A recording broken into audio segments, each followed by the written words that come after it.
Hi friends, welcome to cook to easy. ఈరోజు మనం చూడబోతున్న recipe idli పొడి రెసిపీ అండి. చాలా ఈజీగా చేసుకోవచ్చు. టేస్ట్ అయితే భలే ఉంటుందండి. రండి ఈ ఇడ్లీ పొడి రెసిపీ ఎలా చేయాలి, దీనికి కావాల్సిన ఇంగ్రీడియంట్స్ ఏంటి అనేది చూసేస్తాం. ఫస్ట్ అండి, ఒక కప్ అంతా శనగపప్పు తీసుకోవాలి. అలానే ఒక కప్ అంతా మినపప్పు తీసుకోవాలి. దీంతోపాటు సరిపడ ఉప్పు, 1/2 టీ స్పూన్ అంత పసుపు, మనం కారంకు తగినట్టు 15 నుంచి 20 ఎండుమిరపకాయ, ఇంగువ, అలానే 3 టేబుల్ స్పూన్ అంత నువ్వులు, ఫ్రెష్ కరివేపాకు 3 టేబుల్ స్పూన్. ఇవే అండి. మీరు తీసుకున్న కప్పు ఏ సైజ్ అని ఉండొచ్చు. కప్పు కానీ గ్లాస్ కానీ మీకు ఏది కావాలో దాంట్లో కొలత తీసుకోండి. 2 పప్పులు మాత్రం ఈక్వల్ క్వాంటిటీ ఉండాలండి. పొయ్యి మీద అడుగు మందంగా ఉన్న ఒక కడాయి పెట్టేసి 1 టీ స్పూన్ అంతా ఆయిల్ వేసానండి. దీంట్లో మనం తీసుకున్న ఈ ఇంగువని వేసి బాగా ఫ్రై చేసి తీసుకోవాలి. మీ దగ్గర పౌడర్ ఇంగువని ఉంది అంటే మీరు అది 1 టీ స్పూన్ అంతా వేసుకోవచ్చు, సరిపోతుంది. ఇప్పుడు సేమ్ బాండ్లీలో మనం తీసుకున్న ఈ శనగపప్పుని వేసి సిమ్లో పెట్టేసి ఫ్రై చేసుకోవాలండి. ఎందుకంటే శనగపప్పు మనకు లోపల వరకు ఫ్రై అవ్వాలి. చూడండి, ఈ విధంగా ఫ్రై అయిన తర్వాత అండి, మనము దీన్ని పొయ్యి నుంచి తీయడానికి ముందు మనం తీసి పెట్టుకున్న నువ్వుల్ని కూడా ఈ పప్పుతో సహా వేసేసి బాగా ఫ్రై చేసుకొని మనం దీన్ని ప్లేట్కి మార్చుకోవాలండి.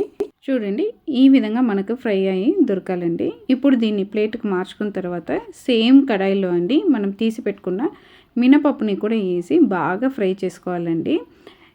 ఈ ప్రాసెస్ అన్నీ సిమ్లోనే జరగాలి. ఎందుకంటే పప్పులు మనం హై ఫ్లేమ్లో పెట్టి ఫ్రై చేస్తున్నప్పుడు తొందరగా బయట రంగు అనేది వచ్చేస్తుంది, కానీ లోపల వరకు అది ఫ్రై అవ్వదండి. పప్పులు బాగా ఫ్రై అవుతేనే మనకు ఈ ఇడ్లీ పొడి అనేది టేస్ట్ బాగుంటుంది. అలానే మనం 1 మంత్ పాటు వరకు ఎయిర్టైట్ కంటైనర్లో పెట్టుకొని వాడుకోవచ్చు అండి. చూడండి, ఇప్పుడు మనకు పప్పు కూడా బాగా ఫ్రై అయిపోయింది. దాన్ని కూడా ప్లేట్కి మార్చుకోండి. ఈ విధంగా మార్చిన తర్వాత ఈ కడాయిలో మనం తీసి పెట్టుకున్న ఎండుమిర్చిని కూడా వేసి పొయ్యిని సిమ్లో పెట్టుకొని వేపుకోవాలండి. ఇలా ఎండుమిర్చి వేపుతున్నప్పుడే మనం తీసి పెట్టుకున్న కరివేపాకు కూడా వేసి రెండింటిని బాగా ఫ్రై చేసి తీసుకోవాలండి. ఇప్పుడు మనం తీసి పెట్టుకున్న అన్నిటినీ ఫ్రై చేసి తీసుకున్నామండి. ఈ పప్పులన్నీ వేడిగా ఉన్న ఈ సమయంలోనే మనం తీసి పెట్టుకున్న ఉప్పు, పసుపు వీటిని కూడా మనం ఈ పప్పుతో వేసేసి బాగా మిక్స్ చేసి పెట్టుకోండి. మనం ఫ్రై చేసుకున్న ఇవి అన్నీ బాగా ఆరిన తర్వాత అండి మనం మిక్సర్ జార్లో వేసి దీన్ని కొంచెం బరకగా ఉన్నట్టు మనము గ్రైండ్ చేసి తీసుకున్నామంటే మనకి ఇడ్లీ పొడి అనేది రెడీ అయిపోతుంది. ఎప్పుడైనా గుర్తుపెట్టుకోండి, ఇలాంటి పొడి ఐటమ్స్ చేస్తున్నప్పుడు మనం ఫ్రై చేసిన ఐటమ్ అనేది పూర్తిగా చల్లారిన తర్వాతనే మనం పొడి అనేది చేసుకోవాలండి. అప్పుడే ఈ పొడి అనేది మనకు నిల్వ ఉంటుంది. మిక్సీ జార్లో వేసి మనం పొడి చేసి తీసుకున్నామంటే సూపర్గా మనకు ఇడ్లీ పొడి అనేది ఇంట్లో రెడీ అయిపోయింది. ఈ ఇడ్లీ పొడిలో మనం నువ్వులు కూడా యాడ్ చేసి మనము పొడి చేసాం కాబట్టి టేస్ట్ అయితే చాలా డిఫరెంట్గా భలే వాసనతో ఉంటుందండి. అంతే అండి, చాలా ఈజీగా మనము ఇడ్లీ పొడి అనేది ఇంట్లోనే రెడీ చేసుకున్నాము. ఇంట్లో ఉన్న కొన్ని వస్తువులతోనే ఈ ఇడ్లీ పొడిని మనము రెడీ చేసుకున్నాము. ఈ ఇడ్లీ పొడి అనేది పూర్తిగా చల్లారిన తర్వాత ఇలా ఒక ఎయిర్టైట్ కంటైనర్కు మార్చుకొని మనం స్టోర్ చేసుకున్నామంటే మనకు 1 మంత్ వరకు ఉంటుందండి.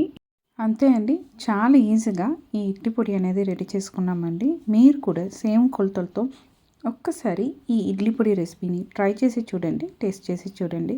మీరు ఖచ్చితంగా ఇష్టపడతారండి. ఈ ఇడ్లీ పొడితో పొడి ఇడ్లీ కానీ పొడి దోశ కానీ చేసుకుంటే చాలా బాగుంటుందండి. ది మస్ట్ ట్రై రెసిపీ అండి, తప్పకుండా ట్రై చేయాలి. మీకు ఈ ఇడ్లీ పొడి రెసిపీ నచ్చిందంటే కుక్ టు ఈజీ ఛానల్ని లైక్ చేయండి, షేర్ చేయండి, కామెంట్ చేయండి. తప్పకుండా మన కుక్ టు ఈజీ ఛానల్ని సబ్స్క్రైబ్ చేయండి. అందరికీ బాయ్ అండి.